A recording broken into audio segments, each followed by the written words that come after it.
Today, everything just felt a little too much. Loneliness had completely taken over inside me. Nathan's obsession with work was putting more and more distance between us every day. Lately, I found myself missing even the smallest interactions. I was so lonely that whenever someone was around, even the tiniest bit of attention felt amplified.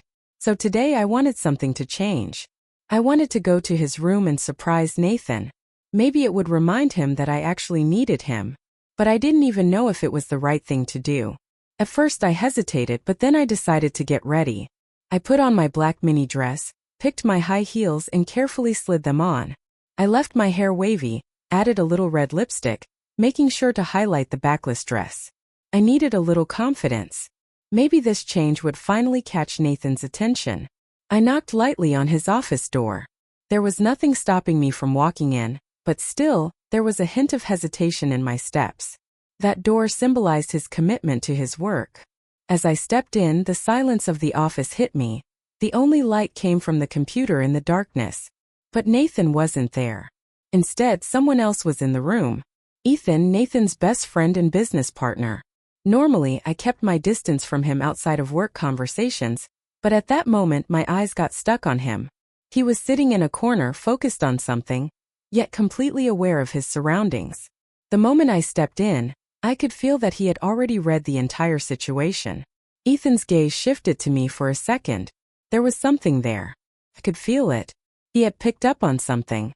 That brief flicker of attention suddenly made me feel vulnerable. In that moment, the emptiness inside me grew even more. The loneliness was so overwhelming that no matter how hard I tried, I couldn't stop myself from catching Ethan's attention. "Lena," he said, his voice soft. "Nathan's running a bit late." I was waiting to talk to him. I didn't respond. I just felt the tension in the room. My steps brought out something deeper in Ethan's eyes. With each step closer, the space between us shrank. His eyes slowly turned towards me. I just let things play out like it was all planned from the start. "Are you alone?" he asked. His gaze caught me again, just a question, but I couldn't quite grasp the meaning behind it. Answering that question made me realize just how deeply alone I really was, both physically and emotionally. Nathan's obsession with work was widening the gap between us, but I had no idea how to tell him that. The discomfort I felt walking into the room suddenly laid bare. The emptiness inside me, the loneliness, I could feel that Ethan had noticed. His gaze was like a spark, igniting something inside me. He saw me, really saw me, feeling that made me understand what I was feeling. I could see how Nathan wasn't treating me, but Ethan's attention was something else entirely. At that moment I just thought, maybe he was trying to get my attention. But his eyes were so deep, I started questioning if that thought was even right. "Lena," he said again, this time his voice was softer, more meaningful. "I really wanted to see you. But Nathan's work. Sometimes it just takes all of you, doesn't it?" When he looked into my eyes, he saw the deep traces of my loneliness, my emptiness, my lost self. And right then I could feel that he recognized the void inside me. On one hand, it wasn't right. But on the other, the emptiness in that moment was almost like I was leaving all my feelings in Ethan's hands. Ethan took a step closer, and I felt his hand on my shoulder. Something inside me stirred. The excitement I felt gave me a little jolt, but at the same time it was tempting.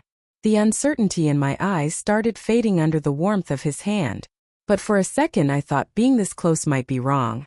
I pulled back, taking a small step away. "What are you doing?" I asked, a mix of fear and curiosity in my voice. "Ethan, this is wrong." Ethan just gave a slight smile, keeping his hand on my shoulder. "What's wrong about it, Lena?" he said, his voice soft but insistent. "Do you know how much attention Nathan shows you? Or more like, does he even realize your worth?" A sharp pain shot through my heart. Yeah, I felt it too. Nathan's lack of attention cut me deep. But Ethan getting this close was only making my feelings more complicated. The way he showed interest in me, it was like he was filling in all the gaps Nathan left empty. And with each passing second, this situation was only bringing us closer. With all my emotions tangled up, the weight of the silence made it harder to breathe. "Lena," Ethan said, taking another step and leaning toward me. "You're lonely, aren't you? Feel it. But there's someone here who cares, who knows what you're worth." His voice was pulling me in even more. Every word made the emptiness inside me deeper. But at the same time, the speed of this change and the closeness, it was scaring me. My feelings started to push against each other. I didn't know what I was supposed to do. Then suddenly, Ethan locked the door. The sound of the lock echoed in the room. My heart started pounding fast, caught in a mix of fear and excitement. Somehow I wanted to escape. I took a quick step back. "No, this is wrong," I said. But the shakiness in my voice mixed with my hesitation. "Running away?" he said quietly. "Sometimes what you call the right thing, it can scare you, Lena."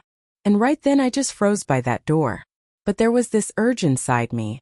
No matter how much I wanted to run, it was impossible not to get caught up in the pull of that moment. Days passed, but my mind never left that room. Every touch, every glance, every whispered word echoed in my thoughts.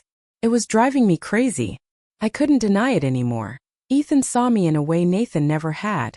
The way his voice softened when he spoke to me, the way his gaze never wavered, it was something I couldn't forget. My nights were restless, my thoughts spiraling. Then one evening I found myself outside Ethan's apartment. My heart pounded as I knocked on his door. The moment it opened, his deep eyes locked onto mine. "Lena," he murmured, a knowing smile playing on his lips. "I was wondering when you'd come." And just like that, everything changed.